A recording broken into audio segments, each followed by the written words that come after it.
Epístola Universal de Tiago. Capítulo 1. Prefácio e saudação. Tiago, servo de Deus e do Senhor Jesus Cristo, às 12 tribos que andam dispersas. Saúde. As provas e as tentações. Meus irmãos, tende grande gozo quando cairdes em várias tentações, sabendo que a prova da vossa fé opera a paciência. Tenha, porém, a paciência a sua obra perfeita, para que sejais perfeitos e completos, sem faltar em coisa alguma. E se algum de vós tem falta de sabedoria, peça a Deus, que a todos dá liberalmente, e não o lança em rosto, e ser-lhe-á concedida. Peça, porém, com fé, em nada duvidando, porque o que duvida é semelhante à onda do mar, que levada é pelo vento e lançada de uma para outra parte. Não pense tal homem que receberá do Senhor alguma coisa. O homem de coração dobre é inconstante em todos os seus caminhos. Mas glorie-se o irmão abatido na sua exaltação e o rico em seu abatimento, porque ele passará como a flor da erva. Porque sai o sol com ardor e a erva seca, e a sua flor cai, e a formosa aparência do seu aspecto perece. Assim se murchará também o rico em seus caminhos.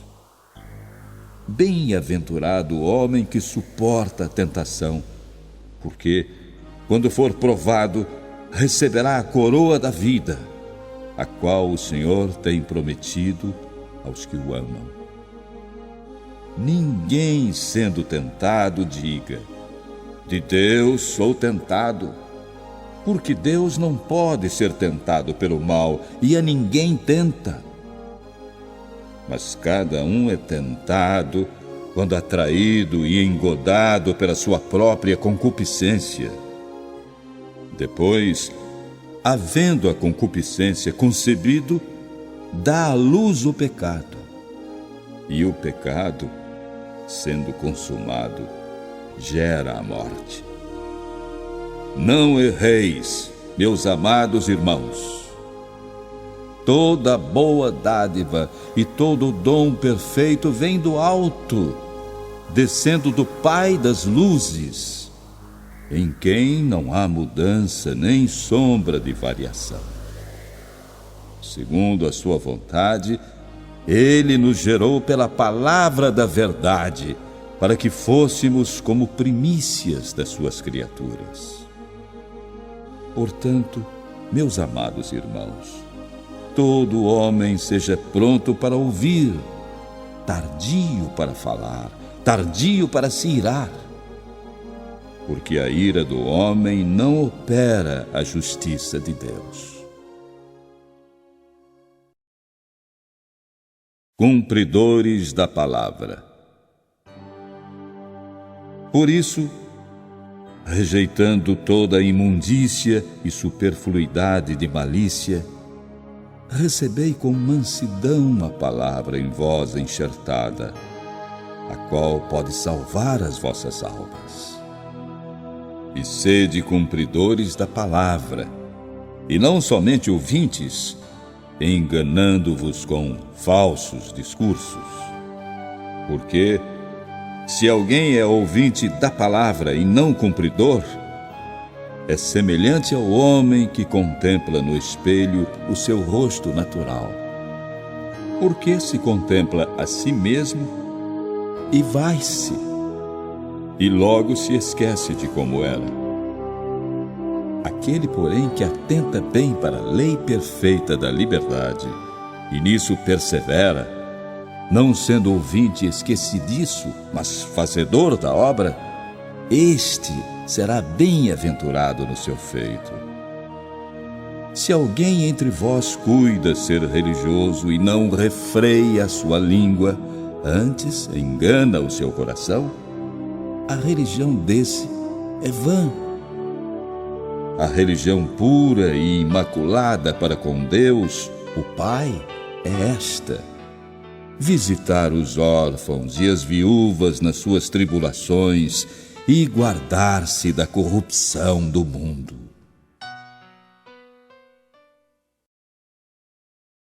Capítulo 2. A acepção de pessoas.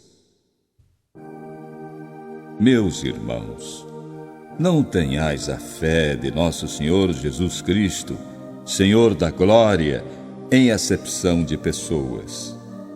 Porque, se no vosso ajuntamento entrar algum homem com anel de ouro no dedo, com trajes preciosos, e entrar também algum pobre com sórdido traje, e atentardes para aquele que traz o traje precioso, e lhe disserdes: tu, assenta-te aqui em lugar de honra, e disserdes ao pobre: tu fica aí em pé, ou assenta-te abaixo do meu estrado. Porventura, não fizestes distinção entre vós mesmos, e não vos fizestes juízes de maus pensamentos? Ouvi, meus amados irmãos. Porventura, não escolheu Deus aos pobres deste mundo para serem ricos na fé e herdeiros do reino que prometeu aos que o amam? Mas vós desonrastes o pobre. Porventura, não vos oprimem os ricos e não vos arrastam aos tribunais? Porventura não blasfemam eles o bom nome que sobre vós foi invocado? Todavia, se cumprirdes, conforme a Escritura, a lei real, amarás a teu próximo como a ti mesmo, bem fazeis. Mas, se fazeis acepção de pessoas, cometeis pecado, e sois redarguidos pela lei como transgressores. Porque qualquer que guardar toda a lei e tropeçar em um só ponto, tornou-se culpado de todos. Porque aquele que disse: não cometerás adultério, também disse: não matarás. Se tu, pois, não cometeres adultério, mas matares, estás feito transgressor da lei. Assim falai e assim procedei, como devendo ser julgados pela lei da liberdade. Porque o juízo será sem misericórdia sobre aquele que não fez misericórdia, e a misericórdia triunfa do juízo. A fé sem obras. Meus irmãos, que aproveita se alguém disser que tem fé e não tiver as obras? Porventura, a fé pode salvá-lo? E se o irmão ou a irmã estiverem nus e tiverem falta de mantimento cotidiano, e algum de vós lhes disser: ide em paz, aquentai-vos e fartai-vos, e não lhes derdes as coisas necessárias para o corpo, que proveito virá daí? Assim também a fé, se não tiver as obras, é morta em si mesma. Mas dirá alguém: tu tens a fé e eu tenho as obras. Mostra-me a tua fé sem as tuas obras, e eu mostrarei a ti a minha fé pelas minhas obras. Tu crês que há um só Deus. Fazes bem. Também os demônios o creem e estremecem. Mas, ó homem vão, queres tu saber que a fé sem as obras é morta? Porventura, o nosso pai Abraão não foi justificado pelas obras quando ofereceu sobre o altar o seu filho Isaque? Bem vês que a fé cooperou com as suas obras e que pelas obras a fé foi aperfeiçoada. E cumpriu-se a Escritura que diz: e creu Abraão em Deus, e foi-lhe isso imputado como justiça, e foi chamado amigo de Deus. Vedes então que o homem é justificado pelas obras, e não somente pela fé. E de igual modo Raabe, a meretriz, não foi também justificada pelas obras, quando recolheu os emissários e os despediu por outro caminho? Porque assim como o corpo sem o espírito está morto, assim também a fé sem obras é morta. Capítulo 3. A língua. Meus irmãos, não sejam mestres muitos de vós, sabendo que receberemos mais duro juízo. Porque todos tropeçamos em muitas coisas. Se alguém não tropeça em palavra, o tal é perfeito e poderoso para também refrear todo o corpo. Ora, nós pomos freio nas bocas dos cavalos para que nos obedeçam e conseguimos dirigir todo o seu corpo. Vede também as naus, que sendo tão grandes e levadas de impetuosos ventos, se viram com um bem pequeno leme para onde quer a vontade daquele que as governa. Assim também a língua é um pequeno membro e gloria-se de grandes coisas. Vede quão grande bosque um pequeno fogo incendeia. A língua também é um fogo. Como mundo de iniquidade, a língua está posta entre os nossos membros e contamina todo o corpo, e inflama o curso da natureza e é inflamada pelo inferno. Porque toda a natureza, tanto de bestas feras como de aves, tanto de répteis como de animais do mar, se amansa e foi domada pela natureza humana, mas nenhum homem pode domar a língua. É um mal que não se pode refrear, está cheia de peçonha mortal. Com ela bendizemos a Deus e Pai, e com ela amaldiçoamos os homens, feitos à semelhança de Deus. De uma mesma boca procede bênção e maldição. Meus irmãos, não convém que isto se faça assim. Porventura deita alguma fonte de um mesmo manancial água doce e água amargosa? Meus irmãos, pode também a figueira produzir azeitonas? Ou a videira figos? Assim tampouco pode uma fonte dar água salgada e doce. A sabedoria que vem do alto. Quem dentre vós é sábio e entendido? Mostre pelo seu bom trato as suas obras em mansidão de sabedoria. Mas, se tendes amarga inveja e sentimento faccioso em vosso coração, não vos glorieis, nem mintais contra a verdade. Essa não é a sabedoria que vem do alto, mas é terrena, animal e diabólica. Porque onde há inveja e espírito faccioso, aí há perturbação e toda obra perversa. Mas a sabedoria que vem do alto é primeiramente pura, depois pacífica, moderada, tratável, cheia de misericórdia e de bons frutos, sem parcialidade e sem hipocrisia. Ora, o fruto da justiça semeia-se na paz para os que exercitam a paz. Capítulo 4. Resistir às paixões. De onde vêm as guerras e pelejas entre vós? Porventura não vem disto, a saber, dos vossos deleites, que nos vossos membros guerreiam? Cobiçais e nada tendes. Matais e sois invejosos, e nada podeis alcançar.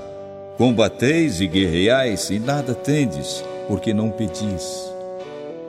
Pedis e não recebeis, porque pedis mal, para o gastardes em vossos deleites. Adúlteros e adúlteras, não sabeis vós que a amizade do mundo é inimizade contra Deus? Portanto, qualquer que quiser ser amigo do mundo, constitui-se inimigo de Deus. Ou cuidais vós que em vão diz a Escritura: o Espírito que em nós habita tem ciúmes.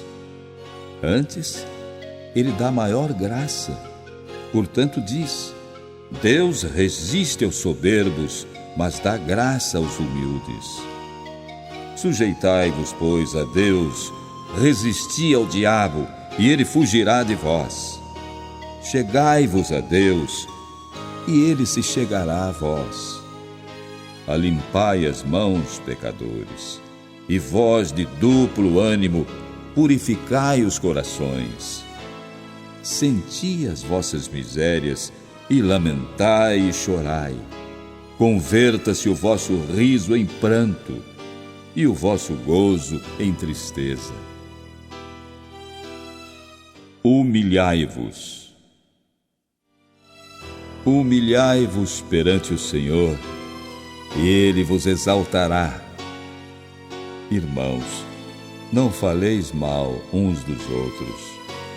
Quem fala mal de um irmão e julga seu irmão, fala mal da lei e julga a lei. E se tu julgas a lei, já não és observador da lei, mas juiz. Há só um legislador que pode salvar e destruir. Tu, porém, quem és que julgas a outrem? Eia agora vós que dizeis: hoje ou amanhã iremos a tal cidade, e lá passaremos um ano, e contrataremos e ganharemos. Digo-vos que não sabeis o que acontecerá amanhã, porque o que é a vossa vida? É um vapor que aparece por um pouco e depois se desvanece. Em lugar do que devíeis dizer: se o Senhor quiser, e se vivermos, faremos isto ou aquilo. Mas agora vos gloriais em vossas presunções. Toda glória tal como esta é maligna. Aquele, pois, que sabe fazer o bem e não o faz, comete pecado.